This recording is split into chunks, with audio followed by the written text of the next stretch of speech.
ኢትሲ ላይ ከመጀመራችሁ በፊት ማወቅ ያለባችሁ መራራ እውነቶች ሪስክስ ኤንድ ሪያሊቲስ። ሰላም የዛይ ቤተሰቦች፣ ዛሬ ይዤላችሁ የመጣሁት ቪዲዮ ከወትሮ ለየት ያለና ብዙዎቻችሁም ይጠቅማችኋል ብዬ ያዘጋጀሁት ነው እና ስለ ቢዝነስ መራራ እውነታ the ugly truth በስፋት የምናወራ ይሆናል። ብዙ ሰዎች ወደኛ ይመጡና እንዲህ ይላሉ፣ ዛይ ይሄ ነገር 100% እርግጠኛ ነው፣ ምንም ሪስክ የለውም፣ እኛ የምንሰራው ቢዝነስ ነው፣ ቁማር አይደለም፣ ግን ደግሞ ተረትም አይደለም። ቢዝነስ ማለት ጦርነት ነው። ቢዝነስ ማለት ችግር መፍታት ነው።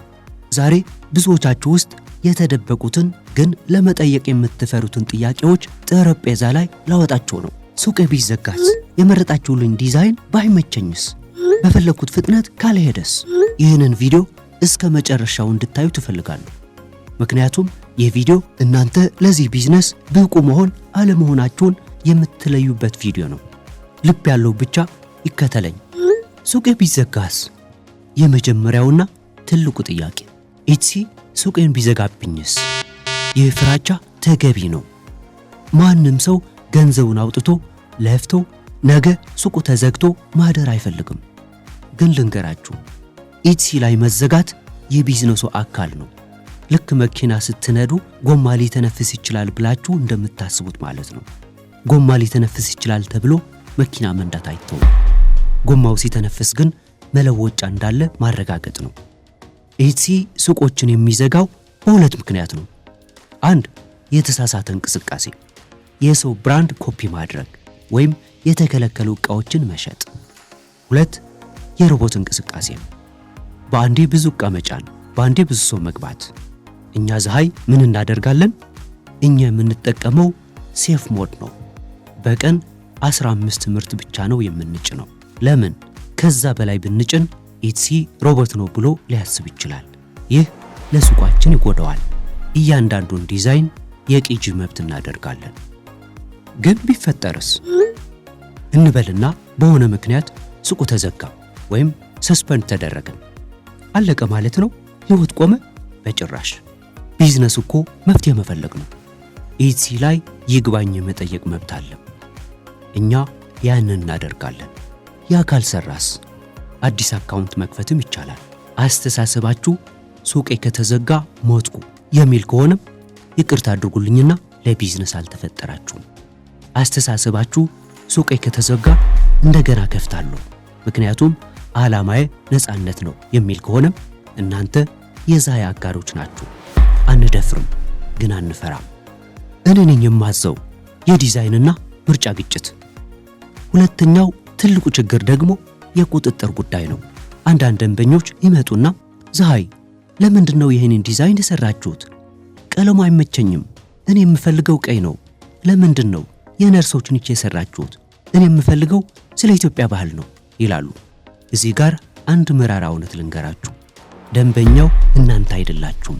እደግመዋለሁ፣ ደንበኛው እናንተ አይደላችሁም። ደንበኛው አሜሪካ ኦሃዮ የምትኖረው ድመት የምትወደው ነጭ ሴትዮ ናት። እሷ የምትወደውና እናንተ የምትወዱት አይገናኝም። እኛ ስራውን ስንረከብ ዝም ብለን በስሜት አይደለም። ከኋላ ትልቅ ዳታ አለን። አሁን ምን እየተሸጠ ነው? ሰዎች ምን እየፈለጉ ነው?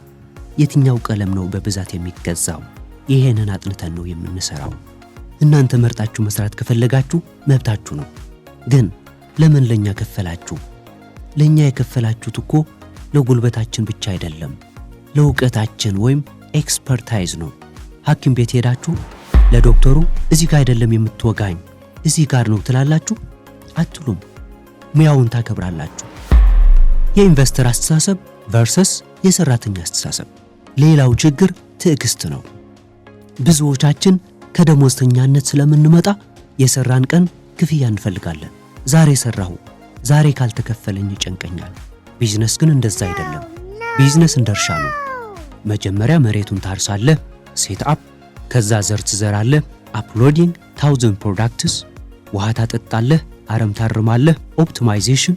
ፍሬው የሚመጣው ከወራት በኋላ ነው። አንዳንድ ሰዎች በሁለተኛው ወር ይመጡና ዛይ የታለ $70,000 ይላሉ። ወዳጄም $70,000 የሚመጣው እኮ የ12 ወራት ስራ ተጠራቅሞ ነው።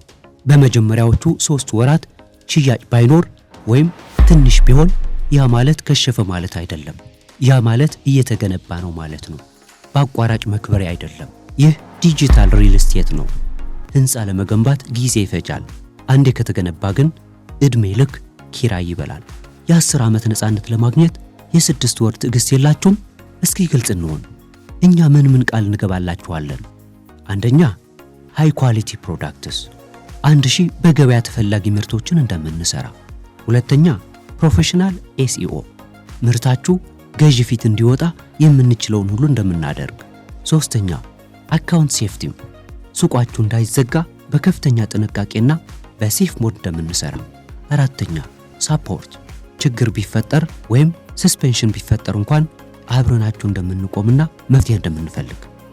እስኪ አሁን ደግሞ ምን ቃል እንደማንገባላችሁ ነኝ።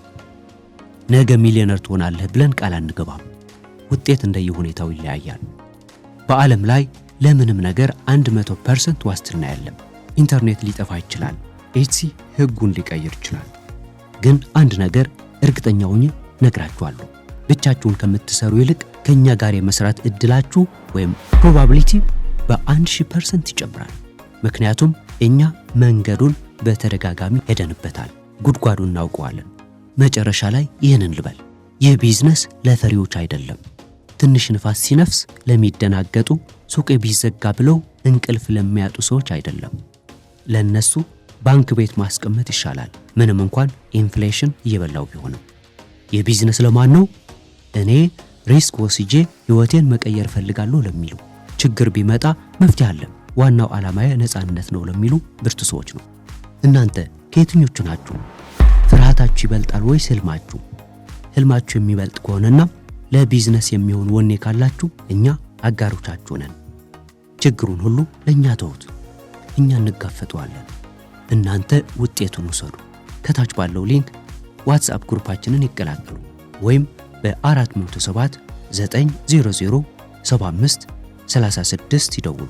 በዙም ስብሰባችን ላይ ኑና ጥያቄዎቻችሁን አፍረጠርጣችሁ ጠይቁን። እኛ ለመመለስ ዝግጁ ነን። ቢዝነስ የጀግኖች መንገድ ነው። ጀግና ከሆናችሁ ፀሐይ ይጠብቃችኋል። አመሰግናለሁ።